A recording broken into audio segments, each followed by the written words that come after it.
के चरणों को नमन करता हूं और आज के इस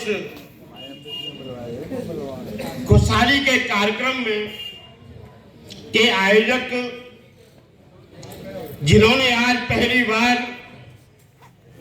इस मुरैना जिला में एकता और संगठन को एकत्रित करने का जो काम परम आदरणीय हमारे सादा राजेंद्र सोलंकी महापौर मुरैना को मैं अपनी ओर से और अपने परिवार की ओर से मैं बहुत बहुत दिल से धन्यवाद करता हूं और उनको नव वर्ष की और आप सभी को हृदय से मैं बधाई देता हूं। साथ ही हमारे समाज सेवी और एक कानून से रिटायरमेंट परम आदरणीय हमारे बड़े भाई रामहेत पिपल जी को मैं बहुत बहुत दिल से उन्होंने अपना समय जिस दिन से रिटायरमेंट होकर आए हैं समाज के लिए समर्पित भाव से उन्होंने कार्य कर रहे हैं, मैं भी उनको बहुत बहुत दिल से बधाई देता हूं। सम्मानित आज के कार्यक्रम के हमारे जो सभी हमारे महान बुद्धिजीवी इस मंच पर बैठे हैं और साथ ही हमारे कार्यक्रम की शोभा बढ़ा रहे परम आदरणीय बड़े भाई नवनिर्वाचित हमारे विधायक मुरैना विधानसभा से परम दिनेश गुर्जर जी को भी बहुत बहुत मैं उनको धन्यवाद देता हूं और उन्होंने अपना समय कीमती निकालकर हम लोगों की जो उम्मीदें हैं और सभी को सहयोग देने के लिए वो आपके बीच पहुंचे, मैं भी उनको बहुत बहुत धन्यवाद करता हूं। साथियों, हमारे सभी बुद्धिजीवी बैठे हैं, मैं सभी को हृदय से सभी को मैं छोटा और बड़ा भाई होने के नाते मैं सभी को बुजुर्गों को प्रणाम करता हूं। साथियों, इस बात की बहुत खुशी है कि आज हमारे सभी बुद्धियों के बीच में और कुछ वार्तालाप करने का आज मौका मिला है, लेकिन हमने कई राजनीतिक मंचों में लेकिन अपनी मन की बात कभी नहीं हो पाई। इसलिए मेरा एक सबसे पहले एक बात में थोड़ा यहाँ अपना एक सुझाव रखना चाहता हूं कि कम से कम एक साल में 12 महीने होते हैं, एक 3-3 महीने बाद इस जिले स्तर पर एक सामाजिक मंच इस तरह से लगना चाहिए जिससे अपनी मन की बात हम पूरे दिन पूरे महीना कहीं न कहीं लगे रहते हैं व्यवस्था, लेकिन समाज सुधार की बात हम आपस में नहीं कर पाते। इसलिए हम एक सुझाव कम से कम 2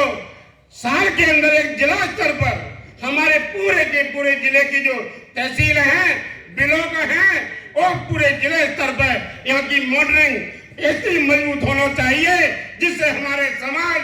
आज पोषा से लेके जो सबलता हमारा समाज है वो समाज जिले के अंतर्गत अपनी मन की बात एकजुटता बनाने की बात अपने बीच में रखकर आगे संकल्प लेने का जो समय है वो पूरा करने के लिए हमें अपनी बात रखने के लिए एक मौका मिलेगा। हम कई वक्ताओं ने हमारी हमने बात सुनी है, आज मुझे मन की बात अपनी कहने के लिए हम समाज के बीच आए हैं। आपके भाई होने के नाते इस समाज के सदस्य होने के नाते अपनी बात आज अपने मन में खुल के कहना चाहेंगे। हमारे माननीय प्रोफेसर साहब ने कहा कि समय कम है, आपको समय, लेकिन हम अपनी मन की बात आज समाज के बीच रखना चाहेंगे। सम्मानित भाइयों, सबसे पहले मैं दहेज के ऊपर एक बात रखना चाहता हूं। कई भाइयों ने दहेज के ऊपर बात रखी, लेकिन मैं एक बात पूछना चाहता हूं। वैसे तो सरकारों ने आपकी नौकरी बंद कर दी, आपकी शिक्षा खत्म कर दी, लेकिन हमारे भाइयों में अगर कोई भी जैसे तैसे कहीं कोई समझाता या कोई प्राइवेट अगर नौकरी उसको बच्चे को मिल जाए तो भैया फिर वो अपने समाज के भाई का खून तीसरे सूचने का काम सबसे पहले हमारा भाई भाई करता है। क्यों करता है? एक बच्चा आपका नौकरी पे लग गया और आपको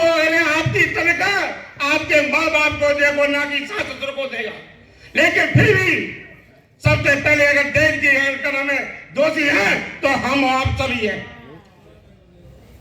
इस पे अपने आप को पहले जानना होगा। अगर मेरा बेटा नौकरी पे लगा है, अगर मुझे योग्य परिवार मिल रहा है तो हमें निस्वार्थ भावना से बगैर दहेज के शादी उससे करना चाहिए। लेकिन कहीं 5 लाख 10 लाख 20 लाख 50 लाख करोड़ों तक बात, फिर कहते हैं कि भैया गरीब, फिर अपने अमीर हो गए, पूरे गरीब भैया शादी कर रहे हैं, उसका देख रहे हैं सारे का चौहतोड़ा।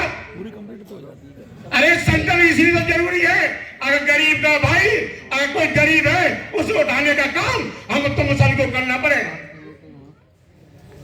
कई समाज में, हमारे समाज में ऐसे लोग हैं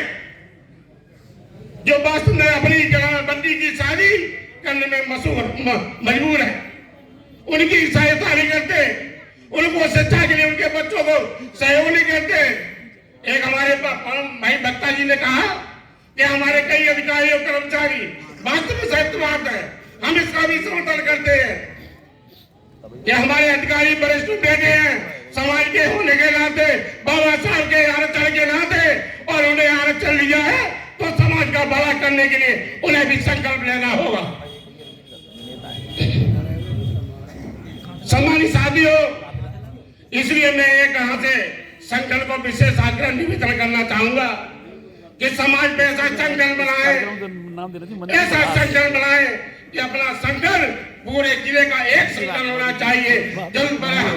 अपने यहाँ से मिसाइल, अपने यहाँ से बात रखेंगे और पूरी बात समाज के